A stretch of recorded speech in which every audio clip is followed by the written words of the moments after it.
வணக்கம். சனி பெயர்ச்சி பலன்கள். பொதுவாக சனி பகவானைப் போல் யாராலும் அருள் செய்ய முடியாது.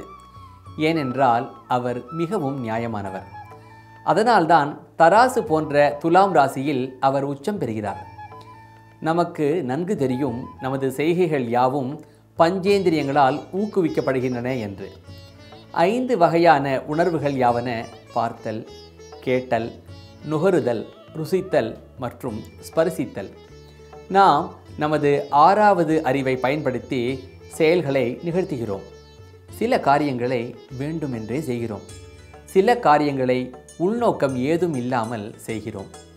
வேண்டுமென்றே உள்நோக்கத்துடன் செய்யப்பட்ட தீய காரியங்களை மட்டுமே சனி பகவான் தனது 7.5 ஆண்டு காலகட்டத்தில் தண்டிப்பார். எந்த ஒரு உள்நோக்கமும் இல்லாது செய்த சில தவறான காரியங்களுக்காக ஒருபோதும் சனி பகவான் நம்மை பெரிதாக தண்டிக்க மாட்டார். பொதுவாக சனி பகவானின் 7.5 ஆண்டு கோச்சாரமே மக்களுக்கு பெரிதாக தெரியும். ஆனால் சனியின் கோச்சாரம் ஒவ்வொரு 2.5 ஆண்டுக்கும் ஒரு முறை நடைபெறுகிறது. இவ்வாறான கோச்சாரத்தில் சனி பகவான் 12ஆம் இடம், 1ஆம் இடம் மற்றும் 2ஆம் இடத்தில் சஞ்சாரம் செய்யும் 7.5 ஆண்டு காலத்தை தான் நாம் 7.5 ஆண்டு சனி என்று சொல்கிறோம். அதேபோல் சனி பகவானின் சஞ்சாரம் 8ஆம் இடம் மற்றும் 4ஆம் இடத்தில் இருப்பதை முறையே அஷ்டம சனி மற்றும் அர்த்தாஷ்டம சனி என்று சொல்கிறோம். சனி பகவானின் சஞ்சாரம் 3ஆம் இடம், 6ஆம் இடம் மற்றும் 11ஆம் இடங்களில் சிறந்ததாக கருதப்படுகிறது.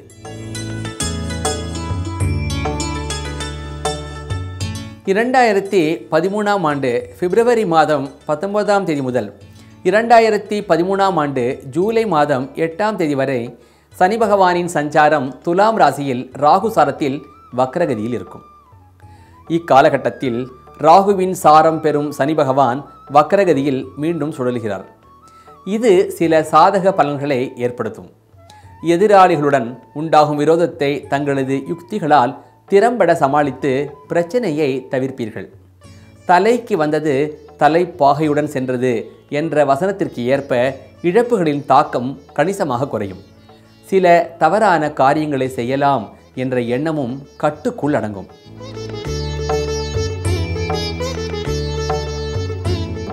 ஏற்கனவே பரிந்துரைக்கப்பட்ட பாராயணத்தை தொடர்ந்து செய்து வரவும்.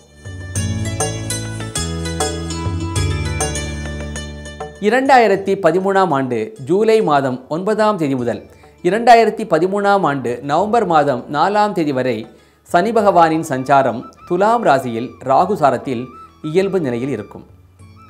ஏற்கனவே 2012ஆம் ஆண்டு அக்டோபர் மாதம் 12ஆம் தேதி முதல் 2013ஆம் ஆண்டு பிப்ரவரி மாதம் 18ஆம் தேதி வரை அளிக்கப்பட்ட பலன்கள் இக்காலகட்டத்திற்கும் பொருந்தும். இக்கட்டான சூழ்நிலை இங்கேயும் பின்தொடரும். எனவே முன்னெச்சரிக்கையாக இருப்பது இழப்பை தடுக்கும்.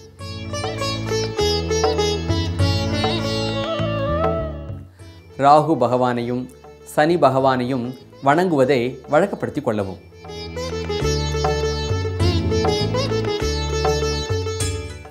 2013ஆம் ஆண்டு நவம்பர் மாதம் 5ஆம் தேதி முதல் 2014ஆம் ஆண்டு மார்ச் மாதம் 2ஆம் தேதி வரை சனி பகவானின் சஞ்சாரம் துலாம் ராசியில் குரு சாரத்தில் இயல்பு நிலையில் இருக்கும்.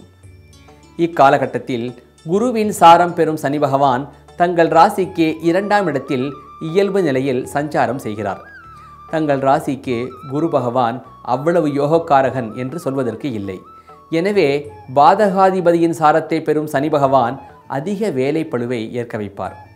வருமானம் சற்று குறையலாம். சிலருக்கு பணப்பற்றாக்குறை ஏற்படும். மாணவர்கள் சிலர் கல்வியில் சிரமம் காணுவர். எனவே முழு கவனமும் ஆசிரியர்கள் மற்றும் பெற்றோர்களின் வழிகாட்டுதல் நிலைமையை சீர் செய்யும்.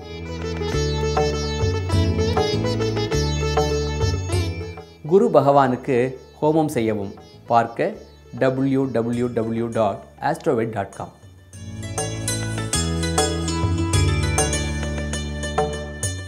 2014ஆம் ஆண்டு மார்ச் மாதம் 3ஆம் தேதி முதல் 2014ஆம் ஆண்டு ஜூலை மாதம் 20ஆம் தேதி வரை சனி பகவானின் சஞ்சாரம் துலாம் ராசியில் குரு சாரத்தில் வக்ரகதியில் இருக்கும்.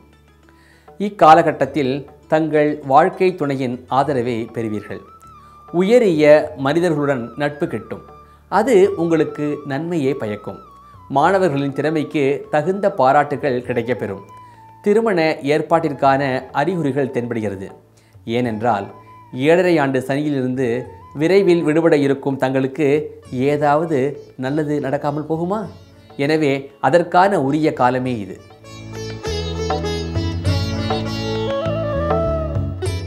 ஏற்கனவே பரிந்துரைக்கப்பட்ட பாராயணத்தை தொடர்ந்து செய்து வரவும்.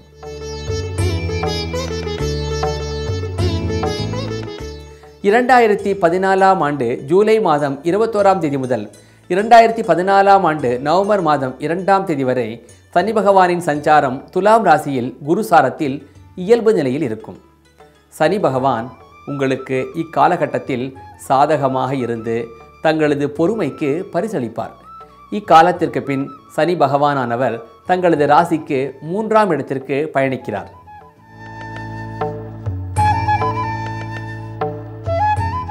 ஏற்கனவே பரிந்துரைக்கப்பட்ட சனி பகவானுக்கான பாராயணத்தை தொடர்ந்து செய்து வரவும்.